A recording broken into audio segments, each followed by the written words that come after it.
Feliz sábado, igreja. Que a graça, que a paz do Senhor Jesus esteja com você nessa manhã, amém? Que bom que estamos juntos, reunidos, para render esse culto de louvor e gratidão ao nosso Deus, amém? E estamos aqui em primeiro lugar porque reconhecemos que Deus é soberano sobre nossas vidas e só Ele é digno de nosso louvor. Mas estamos aqui também porque Deus nos chama a congregarmos em comunidade e adorarmos a Deus em comunidade. Por isso, olhe para o irmão que está do seu lado e diga para ele: feliz sábado, que bom que você veio à casa de Deus.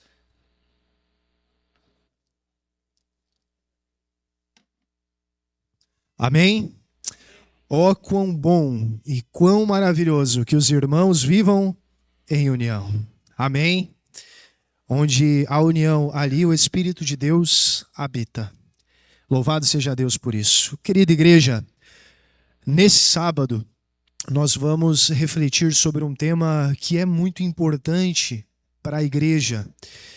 E eu quero te convidar a ir comigo até 2 Samuel capítulo 6, versos 1 a 11. Hoje temos alguns líderes que estão no treinamento lá no IACS e não estão conosco, mas estão lá para serem capacitados para melhor servir a igreja. 2 Samuel capítulo 6, nós vamos ler do verso 1 em diante. Antes de nós lermos o texto, eu quero te convidar mais uma vez a nós fecharmos os nossos olhos para falarmos com Deus. Vamos orar? Oremos. Pai querido, santo e eterno Deus, nós te louvamos, bendizemos o teu santo nome porque estamos na tua presença santa, com a tua palavra aberta.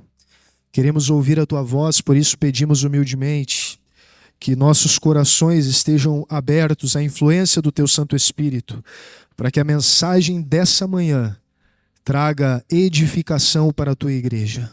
Tudo isso te pedimos no nome santo de Jesus. Amém. O texto diz assim, acompanhe comigo a partir do verso 1.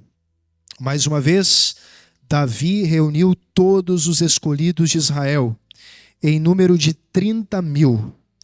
Davi se levantou e com todo o povo que tinha consigo partiu para Baalá de Judá, para de lá trazer a arca de Deus, diante da qual se invoca o nome do Senhor dos Exércitos, que se assenta acima dos querubins. Puseram a arca de Deus numa carroça nova e a levaram da casa de Abinadab, que ficava numa colina. Uzá e Aiô, filhos de Abinadab, conduziam aquela carroça. Levaram a carroça com a arca de Deus da casa de Abinadab, que ficava na colina, e Aiô ia adiante da arca. Davi e toda a casa de Israel se alegravam diante do Senhor, com todo tipo de instrumentos de madeira, de faia, com harpas, liras, tamborins, pandeiros e símbolos. Quando chegaram à eira de Nacon, Uzá estendeu a mão para segurar a arca de Deus, porque os bois tropeçaram. Então a ira do Senhor se acendeu contra Uzá, e Deus o feriu ali por esta irreverência. E Uzá morreu ali, ao lado da arca de Deus. Davi ficou irado porque o Senhor havia irrompido contra Uzá, e chamou aquele lugar de Pérez Uzá, até o dia de hoje.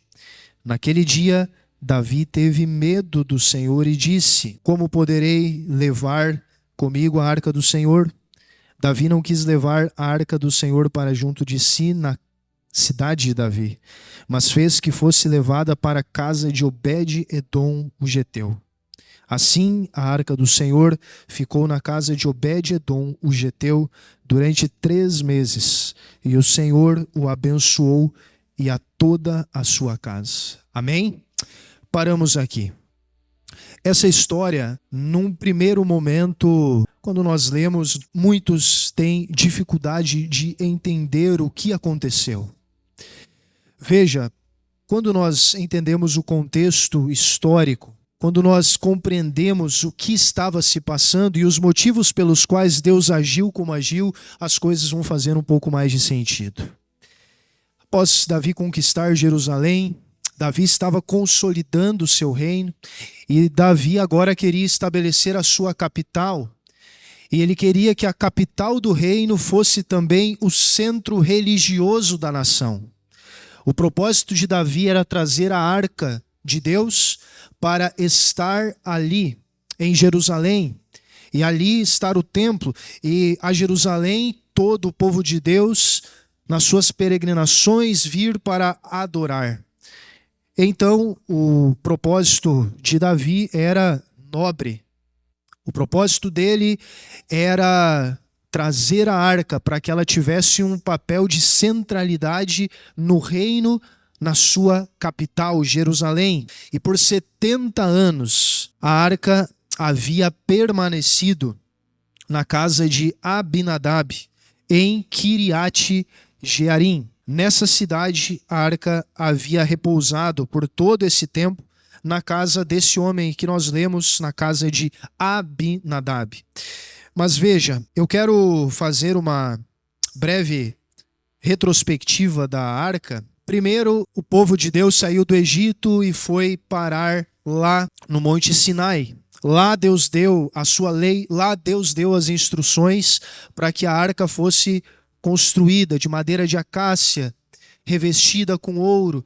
Deus capacitou ali os artífices que a esculpiram. Na parte de cima da arca estava ali aqueles 2 querubins esculpidos, um de frente para o outro, e no meio ali daqueles querubins estava a manifestação da Shekinah, a glória visível de Deus no meio do seu povo.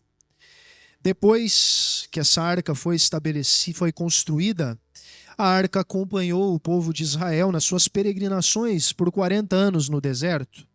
Ela atravessou o Rio Jordão, ela fez parte do acampamento do povo lá na cidade de Gilgal. Ela esteve com o povo enquanto eles rodeavam a cidade de Jericó, quando houve a conquista daquela cidade. Ela passou por Siquém, por Siló, por Betel, passou por Ebenezer. Tudo isso, conforme você vai lendo a história bíblica, você vai vendo a trajetória da Arca de Deus. Ela esteve no campo de batalha lá em Ebenezer.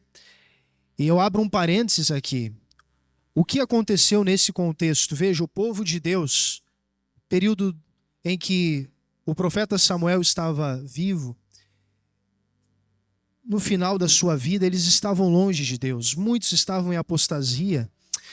E eles tinham uma guerra pela frente contra os filisteus. Então, os filhos ali de Eli, falei Samuel, mas era Eli. Os filhos de Eli, então, têm uma brilhante ideia. Vamos pegar a arca do Senhor e vamos levar para o fronte de batalha. E Deus vai nos dar a vitória. Mas o que acontece é que depois disso, a arca de Deus, ela é tomada, o povo de Deus perde a batalha e a arca de Deus vai parar no meio dos filisteus. A arca vai parar dentro do templo de um deus pagão, porque a arca não era um amuleto. Imagina, o povo estava longe de Deus e agora o simples fato de trazer a arca para o fronte de batalha não lhes daria a vitória, mas sim a obediência à vontade de Deus.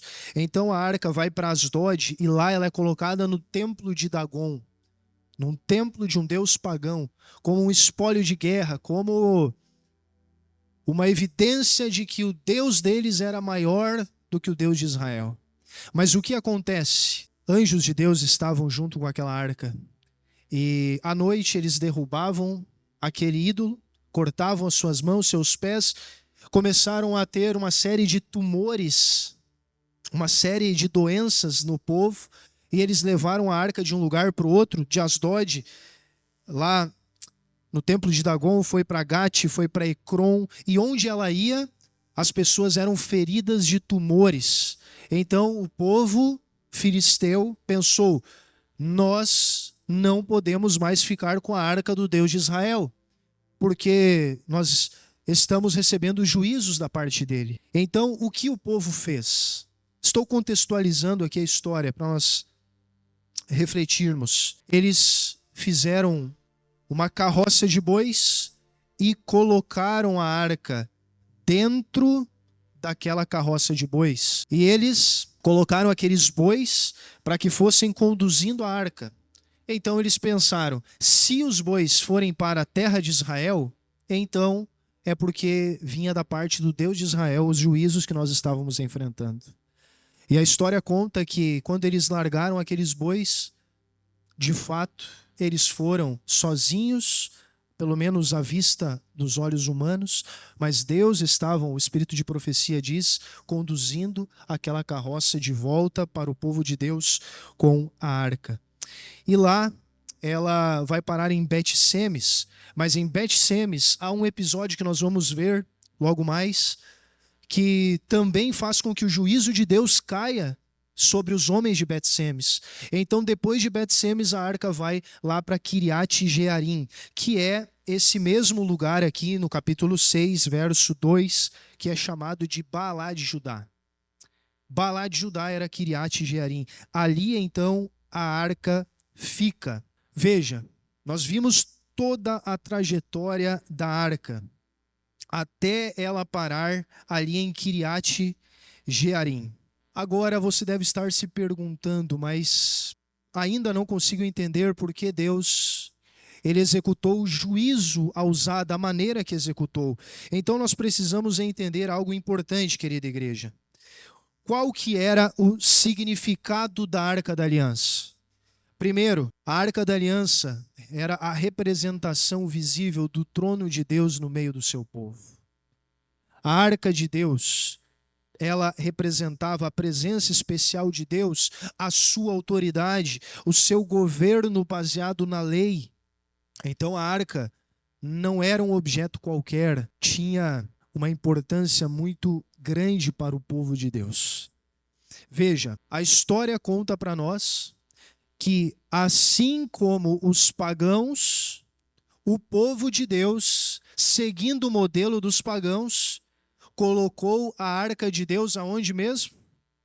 Num carro para ser transportada, uma carruagem de bois para que fosse transportada. E Davi conduzindo tudo aquilo. Agora, eu quero chamar a sua atenção justamente para isso.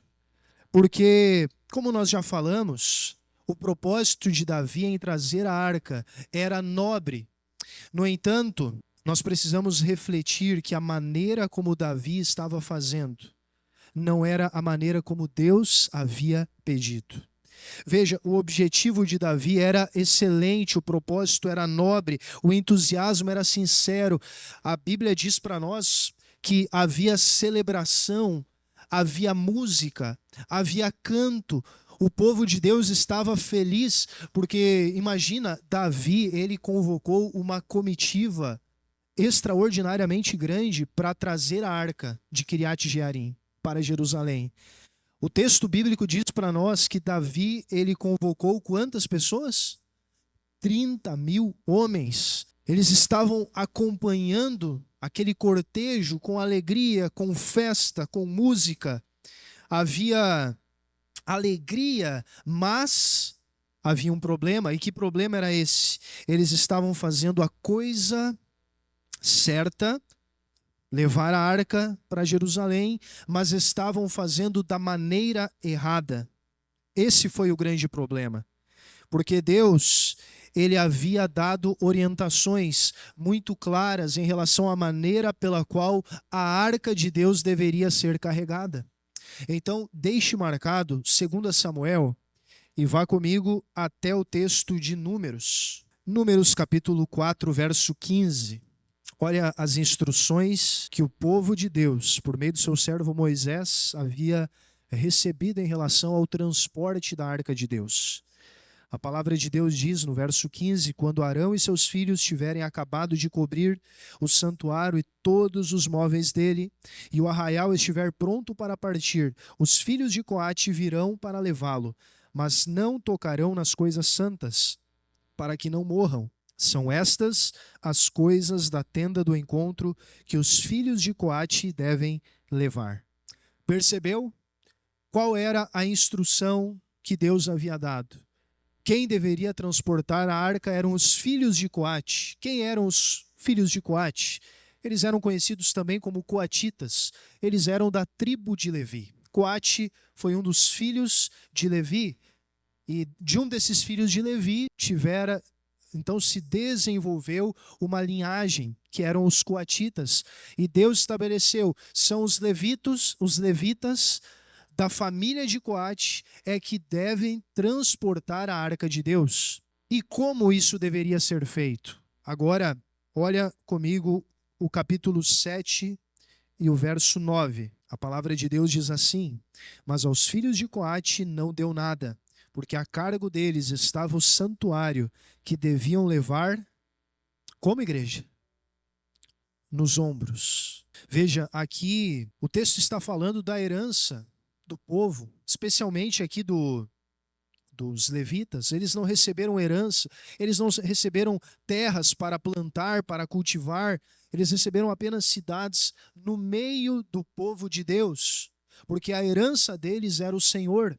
Eles foram incumbidos da missão de auxiliar os sacerdotes, de cuidar do templo de Deus. Essa era a função dos levitas, por isso eles não receberam herança, porque o foco deles deveria ser em trabalhar no templo. E o texto diz para nós que a função deles era carregar as coisas santas do Senhor. De que maneira? Numa carroça de bois, é isso? A palavra de Deus é muito clara, irmãos.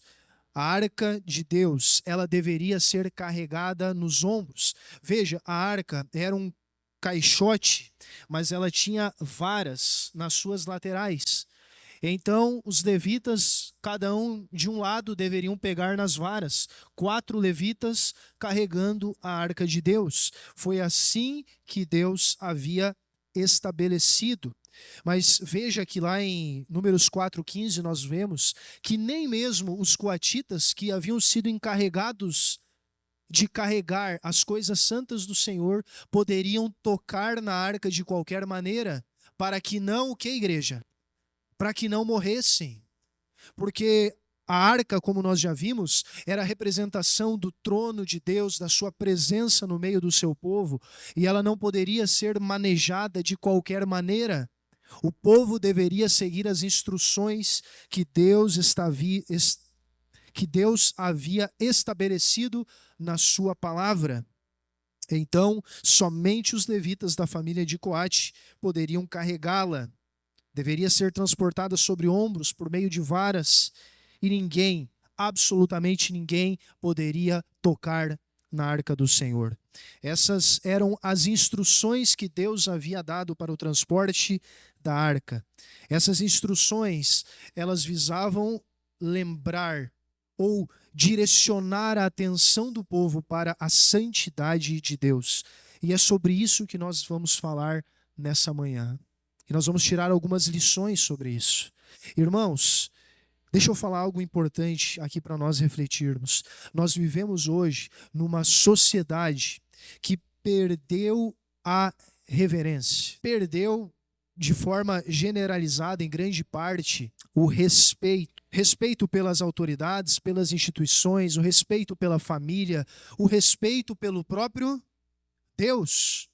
As pessoas, elas falam até mesmo sobre intimidade com Deus, mas muito pouco se fala sobre a santidade de Deus. Veja, há igrejas em que Deus ele é tratado como um amigo qualquer. Sabe aquele brother? Deus é nosso amigo. Sim, mas Ele é santo, Ele é soberano, Ele é criador dos céus e da terra, e Ele requer a nossa reverência, o nosso respeito, porque Ele é santo e as coisas de Deus são santas. Então nós vamos refletir através da história desse homem que boas intenções não substituem a obediência. Eu quero começar. Primeira lição dessa história que nós estamos refletindo. Primeira lição: a conveniência jamais deve substituir a obediência à palavra de Deus. A conveniência jamais deve substituir a obediência à palavra de Deus. O texto diz para nós, agora você pode voltar lá para 2 Samuel, capítulo 6, que eles colocaram a arca de Deus num carro novo. Ou seja, o carro era bonito, o carro era eficiente, mas havia um detalhe: Deus nunca havia pedido que a sua arca fosse transportada num carro de bois. Você recorda quem havia transportado a arca de Deus num carro de bois antes do povo de Deus? Você lembra? Os filisteus, os pagãos. Agora deixa eu perguntar para você, igreja. Os pagãos, eles tinham acesso à palavra de Deus? Eles sabiam das instruções que Deus havia estabelecido, sim ou não? Não. Quem deveria saber as instruções? Quem tinha acesso à Torá, aos escritos de Moisés, à palavra de Deus? Quem deveria olhar para a palavra e atender especificamente aquilo que ela estava apresentando? Era o povo de Deus. Agora você observa que o povo de Deus, ao invés de se voltar para a palavra e ver como Deus queria que eles fizessem, eles copiam o método dos pagãos. E aqui está um grande problema. Em vez de perguntar como Deus quer que nós transportemos a arca, o povo simplesmente copiou o método dos pagãos que não tinham as instruções da palavra de Deus. Veja, esse continua sendo um grande perigo para a igreja. Nem tudo o que atrai as multidões honra o Senhor. O culto, ele não deve ser moldado pela cultura. O culto não deve ser moldado por aquilo que as pessoas acham que é mais atrativo. O culto deve ser moldado pelo assim diz o Senhor. Quando vamos adorar a Deus, nós devemos nos questionar: isso é da vontade de Deus? Isso está de acordo com o assim diz o Senhor? Veja, o culto não deve ser moldado pela cultura ou pelos nossos gostos. Ele deve ser moldado pela palavra. Porque, de fato, na igreja adventista, qual que é o centro do culto? É a palavra aberta, lida, ensinada e aplicada para as nossas vidas. É isso que nós devemos seguir, é nisso que nós devemos nos basear. Então, a primeira lição que você precisa guardar no seu coração é que a conveniência jamais deve substituir a obediência à palavra de Deus. Carregar a arca num carro de bois era mais prático, era mais fácil, era menos cansativo, mas não era isso que Deus havia pedido. Então, custe o que custar, a palavra de Deus deve ser obedecida, mesmo que isso custe tudo de nós, inclusive a nossa própria vida. Porque antes importa obedecer a Deus do que obedecer aos homens. Amém? Segunda lição, nós não podemos confundir o santo com o profano. Veja, Uzá e Aiô, seu irmão, eles cresceram ao lado da arca. A arca havia ficado por 70 anos na casa deles. Quem foi consagrado logo que a arca chegou a Kiriat Jearim foi Eleazar, filho de Abinadab. Então nós não sabemos, o texto diz explicitamente que Uzá e Aiô eram filhos de Abinadab. Mas nós não sabemos se Uzá e Aiô eram netos ou eram filhos tardios já da sua velhice. Porque às vezes a Bíblia utiliza a expressão filho para se referir a alguém que é da sua descendência. Mas independente disso, Uzá e Aiô eram da casa de Abinadab. E eles cresceram vendo a arca. Eles cresceram tendo a arca ao lado deles, próxima deles. Provavelmente eles viam a arca de Deus diariamente. Só que nós precisamos entender algo muito importante, igreja. A proximidade com as coisas sagradas não as torna comum. Deixa eu repetir isso aqui novamente. A proximidade com as coisas sagradas não as torna comuns.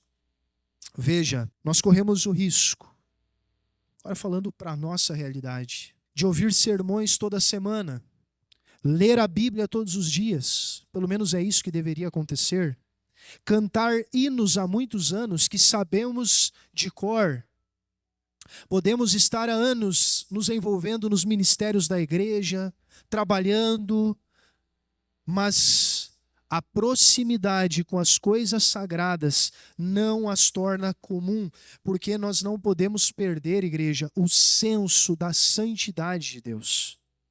O senso da presença dele em nosso meio. Veja, nós podemos estar, sim, acostumados a vir à igreja, mas nós não podemos perder o senso de que quando nós nos reunimos aqui para adorar, Deus está em nosso meio, a presença de Deus está aqui e nós estamos aqui para adorá-lo.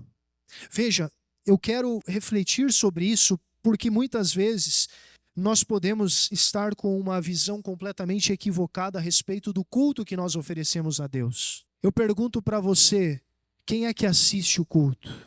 É Deus. Não somos nós. Veja, nós não somos uma plateia que estamos aqui para ver a performance do pregador, dos músicos, e ficarmos ali julgando, olha, hoje foi bem, hoje não foi tão legal, desafinou um pouquinho. Não é isso.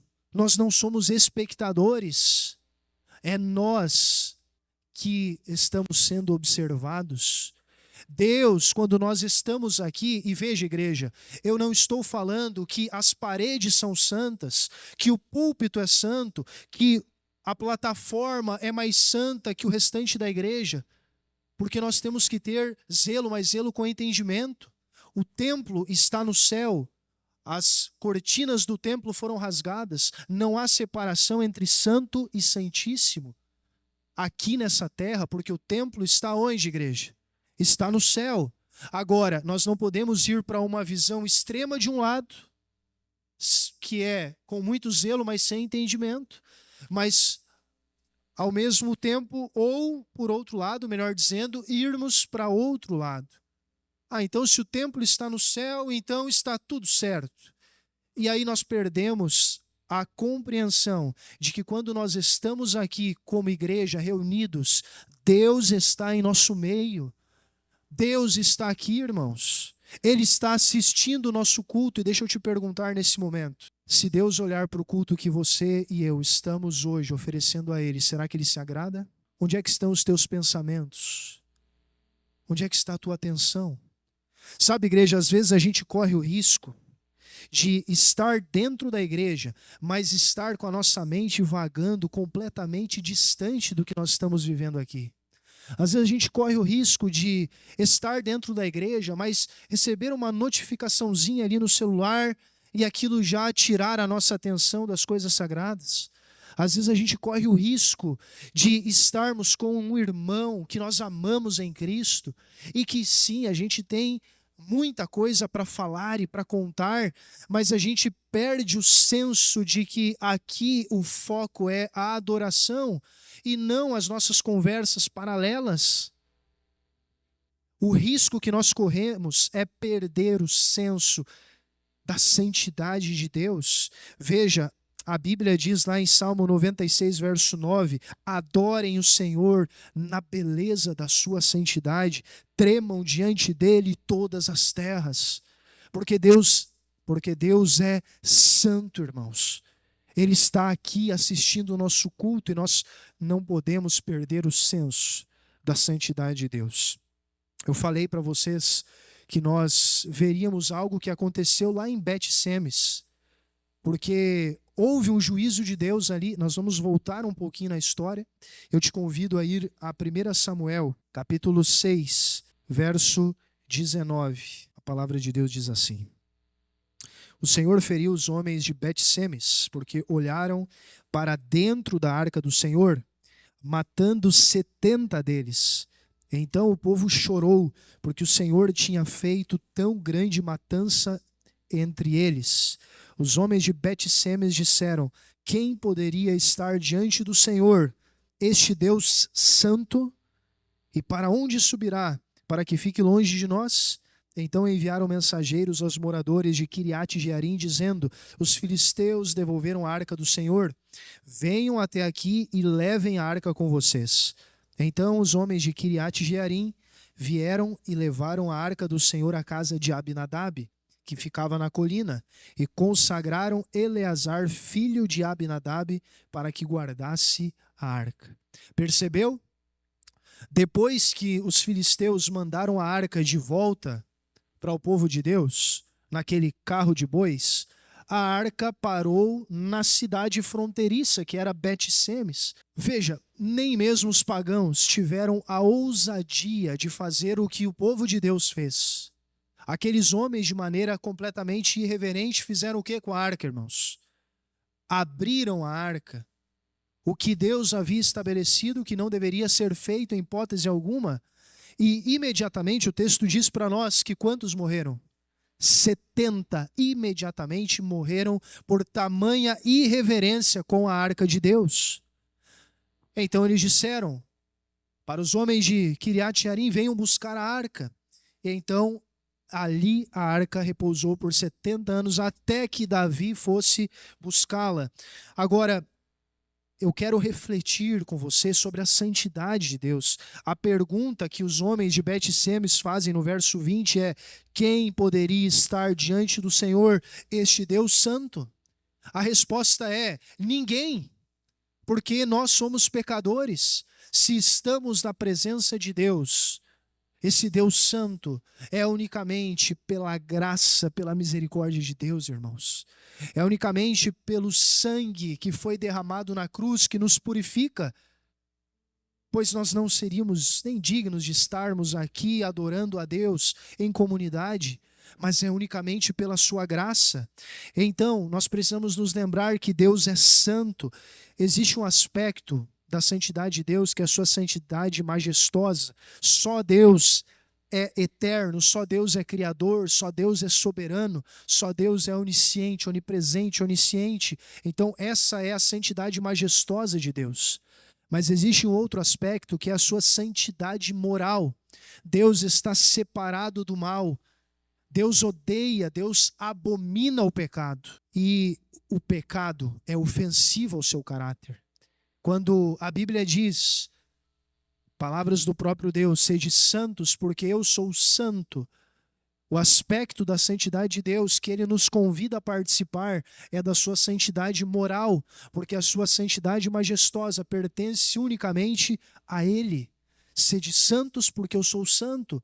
Nós devemos estar separados do pecado e reconhecermos a soberania de quem é o nosso Deus.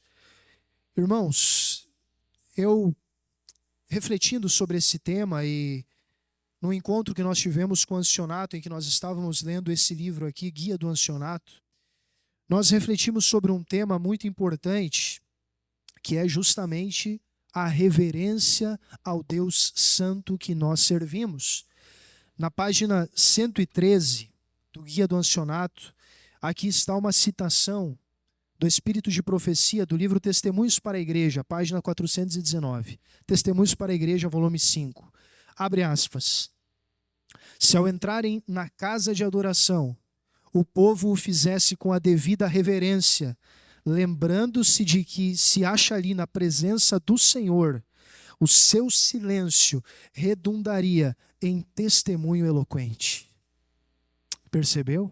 Se o povo tivesse a compreensão de quem está assistindo o culto que nós estamos prestando, que é o próprio Deus, o nosso silêncio seria eloquente, porque nós entenderíamos que de fato nós estamos aqui unicamente para adorar aquele que é o único digno da nossa adoração. Amém? Então, irmãos, nós não podemos confundir o santo com o profano. Terceira lição: boas intenções não substituem a obediência. Veja, quando os bois tropeçaram, é isso que o texto diz para nós, qual que foi a reação imediata de Uzá? Tocar na arca para que ela não viesse cair. A intenção dele era boa. E eu creio que ele agiu no reflexo, Só que, igreja, nós precisamos entender algo importante. Deus, ele não julga apenas as nossas intenções, ele também julga a nossa resposta à obediência à sua palavra. Veja, Uzá foi bem intencionado, mas ele desobedeceu uma ordem expressa que Deus havia dado. E por isso ele recebeu de forma imediata o juízo de Deus. Hoje, queridos irmãos, muitos dizem assim: Deus conhece o meu coração, Deus sabe que eu sou sincero. É verdade, irmãos, Deus conhece o nosso coração. E a Bíblia diz que o nosso coração, ele é desesperadamente corrupto. Jesus, ele disse lá em João 14,15: se me amais, guardareis os meus mandamentos. Então nós devemos estrita obediência às ordens de Deus. E no livro Patriarcas e Profetas, inclusive é o livro que nós estamos lendo nessa turma do clube de leitura, olha o que o Espírito de Profecia diz a respeito desse episódio. Abre aspas. O destino de Uzá foi um juízo divino pela violação de um mandamento muito explícito. Pela morte de um homem, Deus desejava impressionar todo Israel quanto à importância de obedecer estritamente às suas ordens. Amém? O que Deus espera de nós é obediência. Atos 17:30 diz que Deus não levou em conta os tempos da ignorância, agora notifica aos homens em toda parte que se arrependam. O que esse texto diz para nós? Nós seremos julgados a partir da luz do conhecimento da palavra de Deus que nós possuímos. A quem muito foi dado, muito mais lhe será cobrado. Sobre nós, querida igreja, repousa uma grande responsabilidade pelo conhecimento da luz que nós possuímos. Salmo 119, 105 declara: lâmpada para os meus pés é a tua palavra, luz para o meu caminho. Nesse mundo de trevas, a palavra de Deus é a luz que ilumina o nosso caminho. E nós devemos andar na luz, corresponder à luz, ser obedientes à luz. É isso que Deus espera de nós. Amém, igreja? Boas intenções não substituem a obediência. Guarde isso no seu coração. E a quarta e última lição: o temor do Senhor é o que de fato produz verdadeira adoração. Veja, depois da morte de Uzá, aquele povo todo ficou em choque, porque eles viram que algo de muito errado havia acontecido. Davi mesmo ficou profundamente abalado. Olha novamente o livro de 2 Samuel, capítulo 6, o verso 9. Depois daquilo, Davi faz então uma pergunta. E essa pergunta, irmãos, ela é muito importante. 2 Samuel, capítulo 6 e o verso 9. Olha o que a Bíblia diz. Naquele dia, Davi teve medo do Senhor e disse: como poderei levar comigo a arca do Senhor? Agora, Davi pergunta: então como eu devo levar a arca do Senhor? Veja, irmãos, agora ele queria saber a vontade de Deus. Agora ele queria buscar as instruções. Então, por meio daquele episódio, Deus estava impressionando Davi e toda aquela nação a respeito da importância de obedecer a Deus. E agora, depois de receber o juízo de Deus, ele se pergunta: como levarei a arca do Senhor? Sabe, queridos irmãos, quantas vezes a gente faz as coisas sem consultar a vontade de Deus? Metemos os pés pelas mãos, fazemos as coisas, às vezes até mesmo na boa intenção, empolgados, animados, mas sem olhar atentamente o assim diz o Senhor. Esse foi o erro de Davi. E lá em 1 Crônicas 15, 13, Davi vai reconhecer esse erro. Vá comigo até lá, 1 Crônicas, capítulo 15, verso 13. Olha o que a Bíblia diz aqui, palavras de Davi. 1 Crônicas conta essa mesma história. é um relato paralelo, e esse texto aqui mostra como Davi aprendeu com aquela situação. O verso 13 diz assim, vamos ler o 12 também para contextualizar melhor.